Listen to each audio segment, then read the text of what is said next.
خوشخبری ہے جی، کسان کارڈ پھر سے رجسٹریشن اس کی شروع ہو چکی ہے۔ اس میں کون کون سے لوگ اپلائی کر سکتے ہیں، کتنی زمین ہونی چاہیے اور کس طرح آپ نے اپنے موبائل سے اپلائی کرنا ہے، اور اگر آپ کا اپلائی ہو جاتا ہے تو آپ کو کون سے کاغذات جو ہیں وہ ضرورت پڑیں گے جس سے آپ بینک میں جا کے اکاؤنٹ کھلوا کے آپ پیمنٹ لے سکیں۔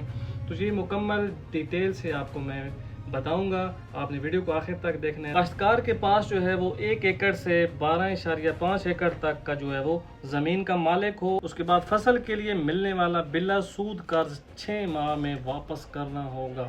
کاشتکار کی زمین میں اراضی سینٹر پر رجسٹر ہو، کاشتکار کی زمین جو ہے وہ اراضی سینٹر پر رجسٹر ہو، کاشتکار کی سم جو ہے اس کے نام پر رجسٹر ہو۔ اس کہتے ہیں کہ آپ نے اس میں اپلائی کس طرح کرنا ہے، وہ بھی اپنے موبائل سے۔ تو اپنے موبائل کو اوپن کر لینا ہے، میسج والا آپشن جو ہے وہ آن کر لینا ہے۔ تو آپ نے اوپر جا کے لکھنا ہے 8070، نیچے آپ نے لکھ لینا ہے انگلش میں PKC، آپ نے لکھ کر جو ہے وہ وقفہ دینا ہے۔ شناختی کارڈ نمبر بغیر ڈیش کے جو ہے وہ درج کرنا ہے۔ میسج کرنے کے لیے آپ کے پاس جو ہے وہ بیلنس ہونا بھی ضروری ہے۔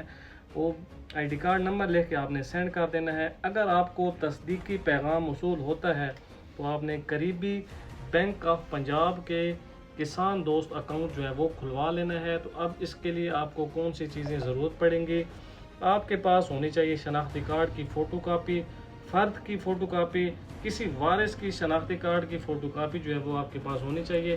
بینک اکاؤنٹ کھلنے کے بعد آپ کو پنجاب کسان کارڈ جاری کر دیا جائے گا، جس سے کاشتکار